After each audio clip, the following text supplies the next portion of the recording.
There's a couple issues that we've made recommendations around. One of them has to do with technology. One of the most important technologies in storm outage situations is a system called an outage management system. The system that's in place today is a very old mainframe-based system. It results in work being done with clipboards and on a much more manual basis than modern systems. These types of systems bring you a couple things. First, at the beginning of a storm event, they give you a much quicker and a much more accurate assessment of where the damage is, number one. Number two, as the storm is progressing, you have thousands and thousands of crews out performing work. Starting at 7 in the morning, check in at 1 o'clock in the afternoon, you check in at 10 o'clock at night.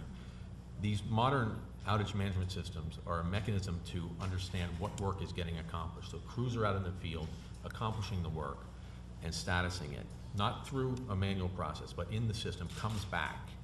And so you have a much better understanding of where to send the crews, because you know the damage up front much quicker. And once they're out there, as they're statusing work hour to hour, day to day, typically you check in twice a day during a storm event around how much progress we've made.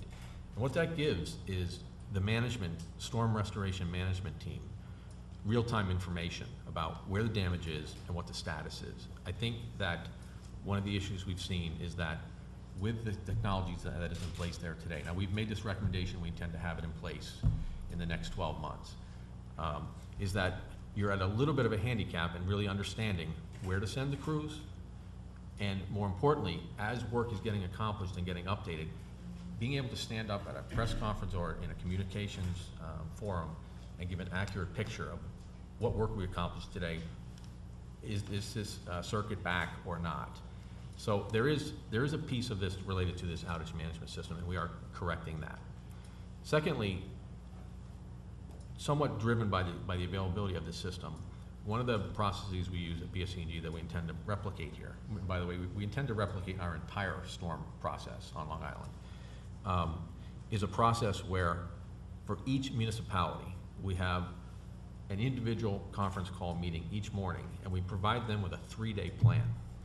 That meeting starts one-on-one with each municipality with how many customers are out today, what crews are going to be in your town today, tomorrow, and the next day. So it's a story that starts with, for example, and I'm making these numbers up, you have 14,500 customers out today.